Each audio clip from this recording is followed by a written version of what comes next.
Alright, well, the parts finally came in and finally got a day off to finish this riser or build it for this hitch hoist. So what I'm going to use is this 12-inch extension, and then I believe that's a 7-inch receiver. Got two pieces of 12-inch, 1.5 inch, 3/16 wall,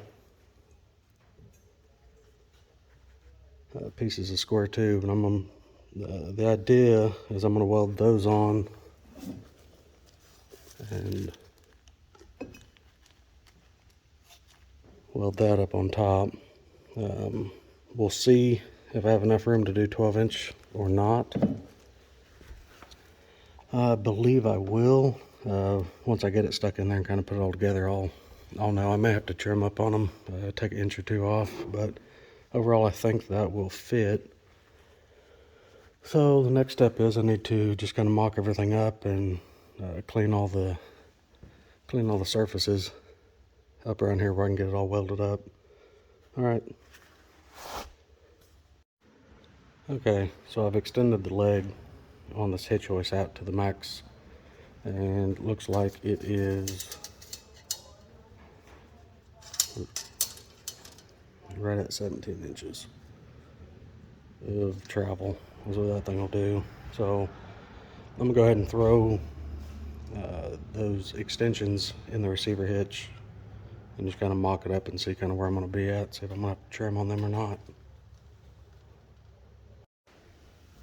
Okay, I've got all this just kind of laid up on there. It's not tacked or anything like that. I believe it's going to be a little too tall, so to the bottom of that upper receiver is right at 25.5 inches to the ground. So that's going to be the bottom of the hitch. So from there all the way down, a little over, is about 23.25. I'll just call it 23. So I'm gonna need to take probably 3 inches off each one of those risers, and that should give it enough room where this leg will be able to go down to the ground whenever it is pinned in. All right, yeah. All right, I got the paint and mill scale buffed off each one of those. These uprights, got the mill scale and everything all cleaned up on them. I cut those to 9 inches instead of 12, so I took 3 inches out of them. And by looking at everything, that should be more than enough. That should give me an inch, 2 inches worth of the foot, so it'll be in contact with the ground. But I'm gonna get this stuff welded up. I'm not sure if I'm gonna film that or not. I'm using a Bobcat 250 inside a shop, so it'll get pretty loud. But I might, if I can figure out how to edit out the sound, so you guys ain't gotta listen to all that. All right, let's continue on.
Alright, this thing's put together. A disclaimer, I'm not a welder.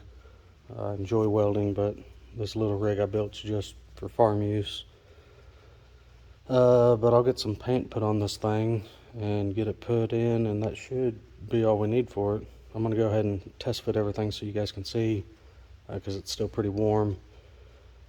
I'm not going to be able to put paint on it for just a little bit, but let's see how it fits.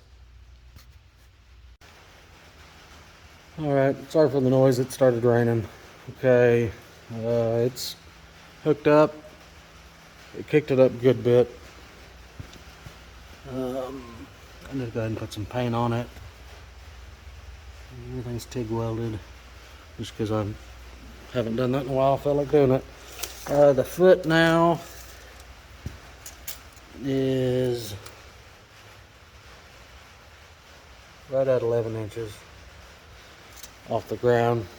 So as long as I ain't driving through anything, little ravine or anything, that should be okay. But I can pull it off pretty easy and lay it in the back if I need to. But the foot does have room. I'll go ahead and pull that out so you can see it on the ground. Alright, foot's on the ground, it's pinned up. I believe there's 2 or 3 more holes that this could go down if I wasn't on flat ground. This upper sleeve, it is on the top hole of it, but there's more than enough there. So I ended up going 9 inches, 9-inch spacers coming up to that other hitch, and so far it worked out good.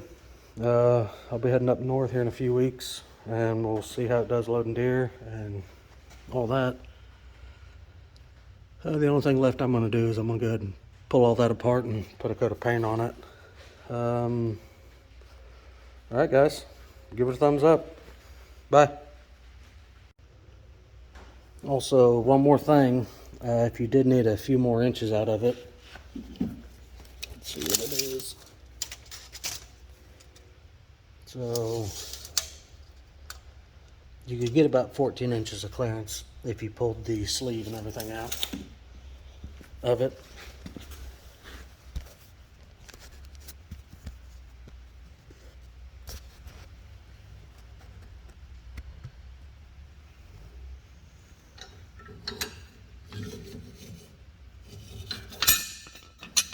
So, sleeve, you get the inner and outer. It does come out just on that top pin, and that gives you, check it again.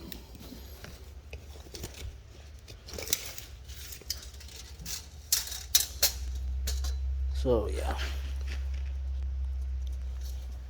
that gives you right at 14 inches of ground clearance back here if you needed it, if you needed the little extra.